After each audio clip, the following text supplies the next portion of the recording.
साथियों नमस्कार, धर्म जीवन चैनल में आपका स्वागत है। साथियों 26 अगस्त मंगलवार और 27 अगस्त बुधवार दोनों दिन आपको समयंतक मणि चोरी की कथा इसे अवश्य सुननी है। और आपको क्या करना है, जब कथा सुनने आप बैठिए तो एक कटोरे में या छोटी कटोरी में जल रख लीजिए। उसमें थोड़ा सा अगर है घर में तो 2 बूंद गंगा जल डाल के रखिए। एक मंत्र भी बोलेंगे, 21 बार हम बोलेंगे। आप उसको 51 बार भी सुन सकते हैं, लेकिन 21 बार सुनना है। और इस कथा को 2 दिन सुनना ही है। अब मैं ये कह रहा हूँ सुनना ही है, तो क्यों सुनना है इस विषय में मैं बहुत ज़्यादा इसलिए नहीं विस्तार करना चाहता, नहीं तो चित्तवृत्ति अनावश्यक उस तरफ जाती है। तो बस आप ये मानिए कि ये कथा और ये मंत्र दोनों बहुत ही विशेष रक्षक हैं और बहुत अधिक पुण्यदायी हैं। आइए सीधे हम समयंतक मणि कथा की ओर चलते हैं। अभी मानिए कि आप ईश्वर के प्रति आस्था रखिए चाहे नहीं रखिए, कोई बहुत खर्चा आपका नहीं लगेगा, आपको कथा सुननी ही है। मैं ही है सब लगा रहा हूँ, मतलब आवश्यक आप सुनिए ज़रूर, और आगे लोगों को भेजना ही है, भेजना भी जरूरी है सबको। आइए बोले श्री कृष्ण भगवान की जय। समयंतक मणि चोरी की कथा। आप कटोरी में जल भी रख लेना सामने, थोड़ा गंगा जल मिला के। श्री सुखदेव जी कहते, परीक्षित, सत्यजीत ने श्री कृष्ण पर झूठा कलंक लगाया था। फिर उस अपराध का मार्जन करने के लिए उसने स्वयं समयंतक मणि सहित अपनी कन्या सत्यभामा भगवान श्री कृष्ण को सौंप दी। राजा परीक्षित ने पूछा, भगवान, सत्यजीत ने भगवान श्री कृष्ण के प्रति क्या अपराध किया था? उसे समयंतक मणि कहाँ से मिली और उसने अपनी कन्या उन्हें क्यों दी? यानी भगवान श्री कृष्ण को ये सत्यजीत ने अपनी कन्या क्यों दिया? अब आते हैं, सुखदेव जी ने कहा, परीक्षित, सत्यजीत भगवान सूर्य का बहुत बड़ा भक्त था। वे उसकी भक्ति से प्रसन्न होकर उसके प्रिय मित्र बन गए थे। मतलब भगवान सूर्य सत्यजीत के, सूर्य भगवान ने ही प्रसन्न होकर बड़े प्रेम से उसे समयंतक मणि दी थी। सत्यजीत उस मणि को गले में धारण कर ऐसा चमकने लगा मानो स्वयं सूर्य ही हो। परीक्षित, जब सत्यजीत द्वारिका आया तब अत्यंत तेजस्विता के कारण लोग उसे पहचान न सके। दूर से ही उसे देखकर उसके तेज से लोगों की आंखें चौंधिया गई। लोगों ने समझा कि कदाचित भगवान सूर्य आ रहे हैं। उन लोगों ने भगवान श्री कृष्ण के पास जाकर उन्हें इस बात की पूरी सूचना दी। उस समय भगवान श्री कृष्ण चौरस खेल रहे थे। लोगों ने कहा, शंख चक्र गदाधारी नारायण, कमल नयन दामोदर, यदुवंश शिरोमणि गोविंद, आपको नमस्कार है।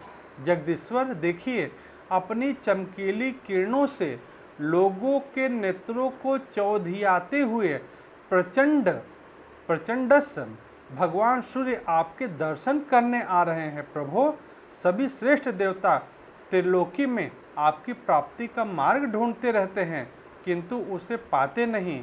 आज आपको यदुवंश में छिपा हुआ जानकर स्वयं सूर्य नारायण आपके दर्शन करने आ रहे हैं।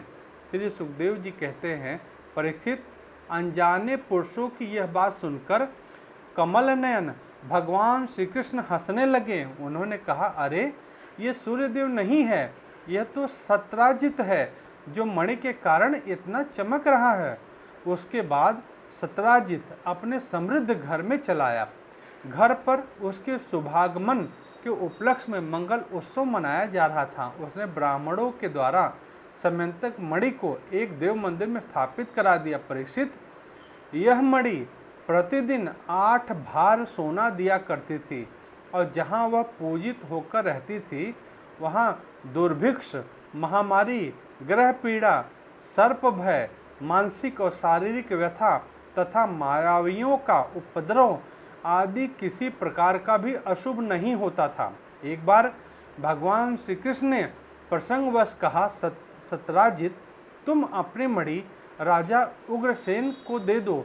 परंतु वह इतना अर्थ लोभी था कि भगवान की आज्ञा का उल्लंघन होगा इसका कुछ भी विचार न करके उसे अस्वीकार कर दिया। एक दिन सत्यजीत अपने भाई सत्यराजीत के भाई प्रसेन ने उस समय परम प्रकाशमणि मणि को अपने गले में धारण कर लिया और घोड़े पर सवार होकर शिकार खेलने वन में चला गया। वहां एक सिंह ने घोड़े सहित प्रसेन को मार डाला, उस मणि को छीन लिया। वह अभी पर्वत की गुफा में प्रवेश कर रहा था कि मणि के लिए ऋक्षराज जामवन ने उसे मार डाला। उन्होंने वह मणि अपनी गुफा में ले जाकर बच्चों को खेलने के लिए दे दी। अपने भाई प्रसेन के न लौटने से सत्यराजीत को बड़ा दुख हुआ। वह कहने लगा, बहुत संभव है श्री कृष्ण ने ही मेरे भाई को मार डाला हो, क्योंकि वह मणि गले में डालकर वन में गया था। सत्यराजीत की बात सुनकर लोग आपस में कानाफूसी करने लगे। जब भगवान श्री कृष्ण ने सुना कि यह कलंक का टीका मेरे ही सिर पर लगाया गया है, तब वे उसे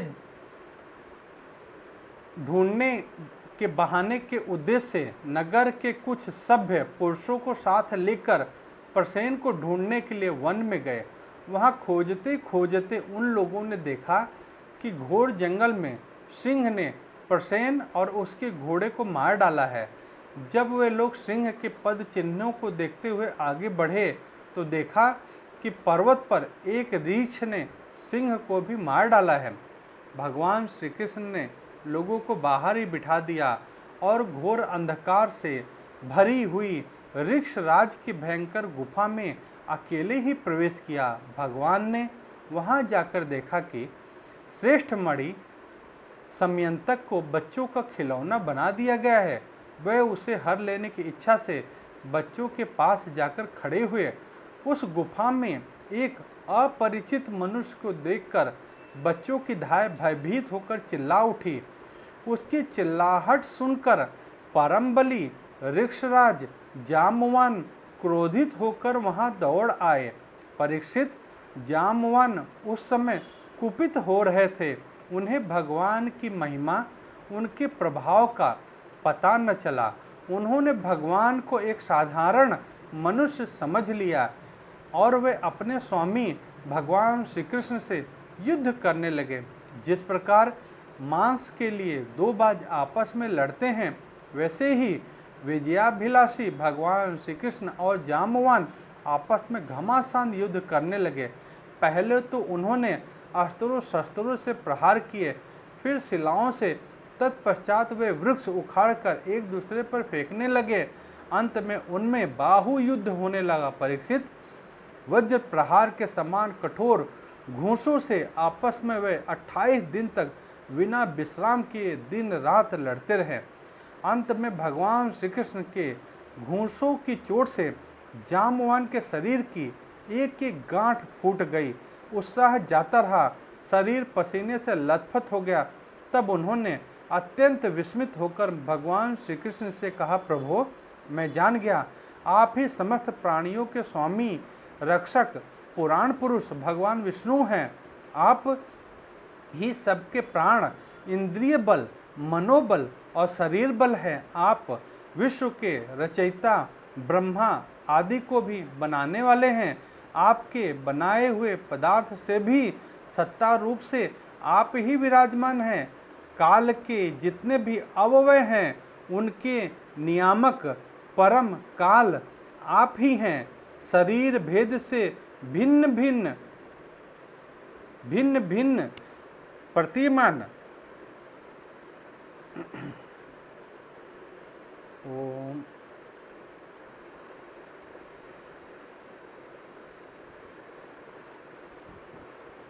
आप ही सबके प्राण, इंद्रिय बल, मनोबल और शरीर बल हैं। आप विश्व के रचयिता, ब्रह्मा आदि को भी बनाने वाले हैं।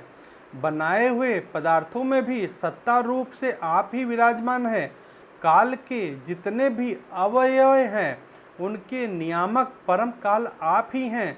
शरीर भेद से भिन्न भिन्न प्रतीयमान अंतर आत्माओं के परम आत्मा भी आप ही हैं। प्रभो, मुझे स्मरण है, आपने अपने नेत्रों में तनिक सा क्रोध सा भाव लेकर तिरछी दृष्टि से समुद्र की ओर देखा था। उस समय समुद्र के अंदर रहने वाले बड़े बड़े घड़ियाल और मगरमच्छ क्षुब्ध हो गए थे और समुद्र ने आपको मार्ग दे दिया था। तब आपने उस पर सेतु बांधकर सुंदर यश की स्थापना की थी तथा लंका का विध्वंस किया था। आपके बाणों से तो राक्षस के सिर कट कट कर पृथ्वी पर लोट हो रहे थे। अवश्य ही आप मेरे ही वे राम जी कृष्ण के रूप में आए हैं। परीक्षित, जब ऋषि राज जामवान ने भगवान को पहचान लिया, तब कमल नयन श्री कृष्ण ने और अपने परम कल्याणकारी शीतल कर कमल को उनके शरीर पर फेर दिया और फिर अहेतु की कृपा से भरकर प्रेम युक्त गंभीर वाणी से अपने भक्त जामवान से कहा, ऋक्षराज, मैं मणि के लिए ही तुम्हारी इस गुफा में आया हूँ। इस मणि के द्वारा मैं अपने पर लगे झूठे कलंक को मिटाना चाहता हूँ। भगवान के ऐसा कहने पर जामवान ने बड़े आनंद से उनकी पूजा करने के लिए अपनी कन्या कुमारी जामवती को मणि के साथ उनके चरणों में समर्पित कर दिया। भगवान श्री कृष्ण जिन लोगों को गुफा के बाहर छोड़ गए थे, उन्होंने 12 दिन तक उनकी प्रतीक्षा की, परंतु जब उन्होंने देखा कि अब तक वे गुफा में से नहीं निकले, तब वे अत्यंत दुखी होकर द्वारिका लौट आए। वहाँ जब माता देवकी, रुक्मणी, वासुदेव तथा अन्य संबंधियों और कुटुंबियों को यह मालूम हुआ कि श्री कृष्ण गुफा से नहीं निकले, तब उन्हें बड़ा शोक हुआ। सभी द्वारिकावासी अत्यंत दुखित होकर सत्राजित को भला बुरा कहने लगे। भगवान श्री कृष्ण की प्राप्ति के लिए महामाया दुर्गा देवी की शरण में गए, उनकी उपासना करने लगे। उनकी उपासना से दुर्गा देवी प्रसन्न हुई और उन्होंने आशीर्वाद दिया। उसी समय उनके बीच में मणि और अपनी 9 सहधर्मिणी जामवंती के साथ श्री कृष्ण सबको प्रसन्न करते हुए प्रकट हो गए।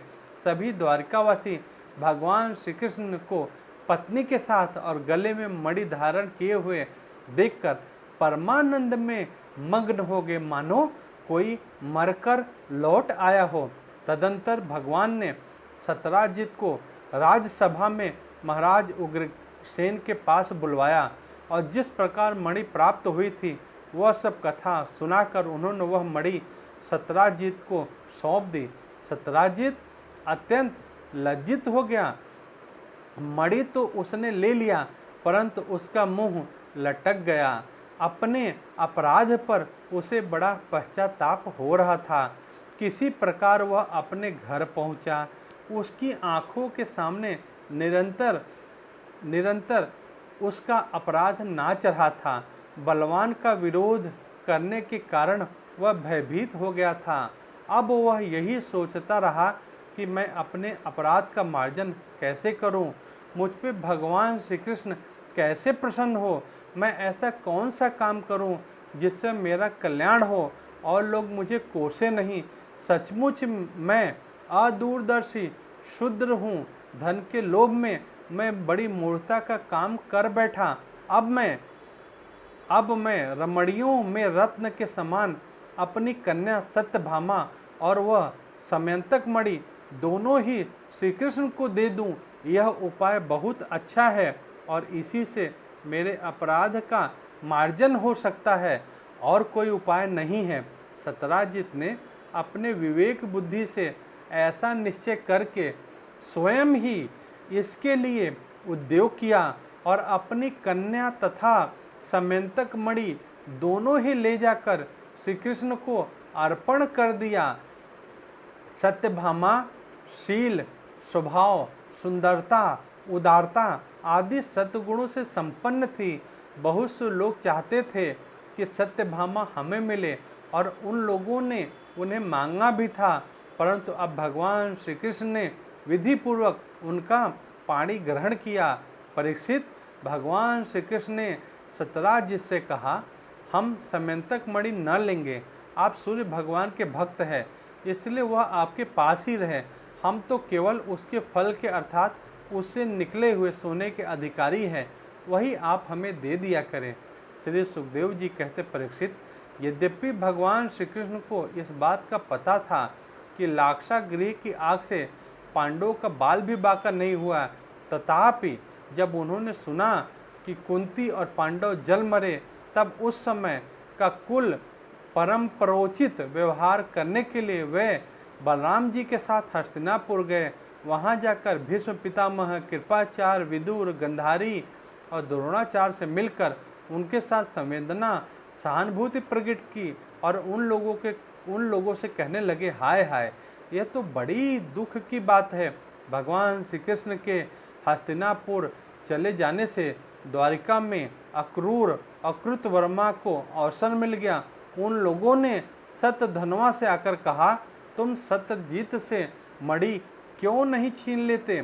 सत्यजीत ने अपनी श्रेष्ठ कन्या सत्यभामा का विवाह हमसे करने का वचन दिया था और अब उसने हम लोगों को तिरस्कार करके श्री कृष्ण के साथ ब्याह दिया।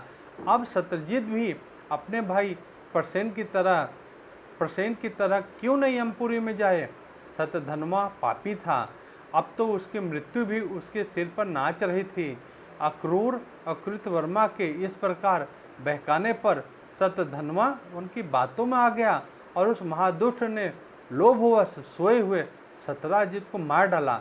इस समय स्त्रियां अनाथ के समान रोने चिल्लाने लगी, परंतु शतधन्वा ने उनकी ओर तनिक भी ध्यान न दिया। जैसे कसाई पशुओं की हत्या कर डालता है, वैसे ही वह सत्यजीत को मारकर मणि को ले वहां से चंपत हो गया। सत्यभामा जी को यह देखकर कि मेरे पिता मार डाले गए हैं, बड़े शोक हुआ और वे हाय पिताजी मैं मारी गई, इस प्रकार पुकार कर विलाप करने लगी। बीच बीच में वे बेहोश हो जाती और होश में आने पर फिर विलाप करने लगती। इसके बाद उन्होंने अपने पिता के शव को तेल के कड़ाहे में रखवा दिया और आप हस्तिनापुर को गई और उन्होंने बड़े दुख से भगवान श्री कृष्ण को अपने पिता की हत्या का वृतांत सुनाया। यद्यपि इन बातों को भगवान श्री कृष्ण पहले से ही जानते थे। परीक्षित, सर्वशक्तिमान भगवान श्री कृष्ण और बलराम जी ने सब सुनकर मनुष्यों की सी लीला करते हुए अपने आंखों में आंसू भर लिए और विलाप करने लगे, अहो हम लोगों पर यह तो बहुत बड़ी विपत्ति आ पड़ी। इसके बाद भगवान श्री कृष्ण सत्यभामा जी और बलराम जी के साथ हस्तिनापुर से द्वारिका लौट आए और शतधन्वा को मारने तथा उसे मणि छीनने के उद्योग करने लगे। जब शतधन्वा को यह मालूम हुआ कि भगवान श्री कृष्ण मुझे मारने का उद्योग कर रहे हैं, तब वह बहुत डर गया और अपने प्राण बचाने के लिए उसने कृतवर्मा से सहायता मांगी। तब कृतवर्मा ने कहा, भगवान श्री कृष्ण और बलराम जी सर्वशक्तिमान ईश्वर हैं, मैं उनका सामना नहीं कर सकता। भला ऐसा कौन है जो उनके साथ वैर बांधकर इस लोक और परलोक में सकुशल रह सके? तुम जानते हो कि कंस उन्हीं से द्वेष करने के कारण राज्य लक्ष्मी को खो बैठा और अपने अनुयायियों के साथ मारा गया। जरासंध जैसे सूरवीर को भी उनके सामने 17 बार मैदान में हार कर बिना रथ के ही अपनी राजधानी लौट जाना पड़ा था। जब कृतवर्मा ने उसे इस प्रकार टका सा जवाब दे दिया, तब शतधन्वा ने सहायता के लिए अक्रूर जी से प्रार्थना की। उन्होंने कहा, भाई ऐसा कौन है जो सर्वशक्तिमान भगवान का बल पौरुष जानकर भी उनसे वैर विरोध ठाने, जो भगवान खेल खेल में ही इस विश्व की रचना, रक्षा और संहार करते हैं तथा जो कब क्या करना चाहते हैं, इस बात को माया से मोहित ब्रह्मा आदि विश्व विधाता भी नहीं समझ पाते हैं, जिन्होंने 7 वर्ष की अवस्था में जब वे निरे बालक थे, एक हाथ से ही गिरिराज गोवर्धन को उखाड़ लिया और जैसे नन्हे नन्हे बच्चे बरसाती छत्ते को उखाड़कर हाथ में रख लेते हैं, वैसे खेल खेल में 7 दिनों तक उसे उठाए रखा। मैं तो उन भगवान श्री कृष्ण को नमस्कार करता हूँ, उनके कर्म अद्भुत हैं, वे अनंत अनादि एक रस और आत्मस्वरूप हैं, मैं उन्हें नमस्कार करता हूँ। जब इस प्रकार अक्रूर जी ने भी उसे कोरा जवाब दे दिया, तब शतधन्वा ने समंतक मणि उन्हीं के पास रख दी और आप 400 कोस लगातार चलने वाले घोड़े पर सवार होकर वहां से बड़ी फुर्ती से भाग गया। परीक्षित, भगवान श्री कृष्ण और बलराम दोनों भाई अपने उस रथ पर सवार हुए जिस पर गरुड़ चिन्ह से चिन्हित ध्वजा फहरा रही थी और बड़े वेग वाले घोड़े जुते हुए थे। अब उन्होंने अपने ससुर शत्रुजीत को मारने वाले शतधन्वा का पीछा किया। मिथिलापुरी के निकट एक उपवन में शतधन्वा का घोड़ा गिर पड़ा। अब वह उसे छोड़कर पैदल ही भागा। वह अत्यंत भयभीत हो गया था। भगवान श्री कृष्ण भी क्रोध करके उसके पीछे दौड़े। शतधन्वा पैदल ही भाग रहा था, इसलिए भगवान ने भी पैदल ही दौड़कर अपने तीक्ष्ण धार वाले चक्र से उसका सिर उतार लिया और उसके वस्त्रों में समंतक मणि को ढूंढा। परंतु जब मणि नहीं मिली तो भगवान श्री कृष्ण ने बलराम जी के पास आकर कहा, हमने शतधन्वा को व्यर्थ ही मारा क्योंकि उसके पास समंतक मणि तो है ही नहीं। बलराम जी ने कहा, इसमें संदेह नहीं कि शतधन्वा ने समंतक मणि को किसी न किसी के पास रख दिया है। अब तुम द्वारका जाओ, उसका पता लगाओ। मैं विदेह राज से मिलने जाता हूँ क्योंकि वे मेरे बहुत प्रिय मित्र हैं। परीक्षित, यह कहकर यदुवंश शिरोमणि बलराम जी मिथिला नगरी में चले गए। जब मिथिला नरेश ने देखा कि पूजनीय बलराम जी महाराज पधारे हैं तब उनका हृदय आनंद से भर गया। उन्होंने झटपट अपने आसन से उठकर अनेक सामग्रियों से उनकी पूजा की। इसके बाद भगवान बलराम जी कई वर्षों तक मिथिलापुरी में ही रहे। महात्मा जनक ने बड़े प्रेम और सम्मान से उन्हें रखा। इसके बाद समय पर धृतराष्ट्र के पूर्व पुत्र दुर्योधन ने बलराम जी से गदा युद्ध की शिक्षा ग्रहण की। अपनी प्रिया सत्यभामा का प्रिय कार्य करके भगवान श्री कृष्ण द्वारका लौट आए और उनको यह समाचार सुना दिया कि शतधन्वा को मार डाला गया, परंतु समंतक मणि उनके पास न मिली। इसके बाद उन्होंने भाई बंधुओं के साथ अपने ससुर शतराजीत की वे सब औधर्य दैहिक क्रियाएं करवाईं जिनसे मृतक प्राणी का परलोक सुधरता है। अक्रूर अकृतवर्मा ने शतधन्वा को शतजीत के वध के लिए उत्तेजित किया था। इसलिए जब उन्होंने सुना कि भगवान श्री कृष्ण ने शतधन्वा को मार डाला है तब वे अत्यंत भयभीत होकर द्वारिका से भाग खड़े हुए। परीक्षित, कुछ लोग ऐसा मानते हैं अक्रूर के द्वारिका से चले जाने पर द्वारिका वासियों को बहुत प्रकार के अनिष्टों और अरिष्टों का सामना पड़ा। दैविक और भौतिक निमित्तों से बार बार वहाँ के नागरिक को शारीरिक और मानसिक कष्ट सहना पड़ा। परंतु जो लोग ऐसा कहते हैं कि वे पहले कही हुई बातों को भूल जाते हैं, भला यह भी कभी संभव है? जिन भगवान श्री कृष्ण में समस्त ऋषि मुनि निवास करते हैं, उनके निवास स्थान द्वारिका में उनके रहते कोई उपद्रव खड़ा हो जाए। उस समय नगर में बड़े बूढ़े लोगों ने कहा, एक बार काशी नरेश के राज्य में वर्षा नहीं हो रही थी, सूखा पड़ गया था। तब उन्होंने अपने राज्य में आए हुए अक्रूर के पिता स्वफल्क को अपनी पुत्री गांधिनी ब्याह दी। तब उस प्रदेश में वर्षा हुई। अक्रूर भी स्वफल्क के ही पुत्र हैं और इनका प्रभाव भी वैसा ही है। इसलिए जहाँ जहाँ अक्रूर रहते हैं वहाँ खूब वर्षा होती है तथा किसी प्रकार का कष्ट, महामारी आदि उपद्रव नहीं होते। परीक्षित, उन लोगों की बात सुनकर भगवान ने सोचा, इस उपद्रव का यही कारण नहीं है। यह जानकर भी भगवान ने दूत भेजकर अक्रूर जी को ढूंढवाया और उन आने पर उनसे बातचीत की। भगवान ने उनका खूब स्वागत सत्कार किया और मीठी मीठी प्रेम की बातें कहकर उनसे संभाषण किया। परीक्षित, भगवान सबके चित्त का एक एक संकल्प देखते रहते हैं, इसलिए उन्होंने मुस्कुराते हुए अक्रूर से कहा, चाचा जी, आप दान धर्म के पालक हैं। हमें यह बात पहले से ही मालूम है कि शतधन्वा आपके पास से समंतक मणि छोड़ गया है, जो बड़ी ही प्रकाशमान और धन देने वाली है। आप जानते हैं कि शतजीत को कोई पुत्र नहीं है, इससे उनकी लड़की के लड़के, उनके नाती ही उन्हें तिलांजलि और पिंड दान करेंगे, उनका ऋण चुकाएंगे और जो कुछ बचा रहेगा उसके उत्तराधिकारी होंगे। इस प्रकार शास्त्रीय दृष्टि से यद्यपि समंतक मणि हमारे पुत्रों को ही मिलने चाहिए, तथापि वह मणि आपके पास ही रहे, क्योंकि आप बड़े व्रतनिष्ठ और पवित्र आत्मा हैं तथा दूसरों के लिए उस मणि को रखना अत्यंत कठिन भी है। परंतु हमारे सामने एक बहुत बड़ी कठिनाई यह आ गई है हमारे बड़े भाई बलराम जी मणि के संबंध में मेरी बात का पूरा विश्वास नहीं करते हैं, इसलिए महाभाग्यवान अक्रूर जी आप वो मणि दिखाकर हमारे इष्ट मित्र बलराम जी, सत्यभामा और जामवंती का संदेह दूर कर दीजिए और उनके हृदय में शांति के संचार कीजिए। हमें पता है कि उस मणि के प्रताप से आजकल आप लगातार ही ऐसे यज्ञ करते रहते हैं जिनमें सोने की वेदियां बनती हैं। परीक्षित, जब भगवान श्री कृष्ण ने इस प्रकार सांत्वना देकर उन्हें समझाया बुझाया, तब अक्रूर जी ने वस्त्र में लपेटी हुई सूर्य के समान प्रकाशमान वह मणि निकाली और भगवान श्री कृष्ण को ही दे दी।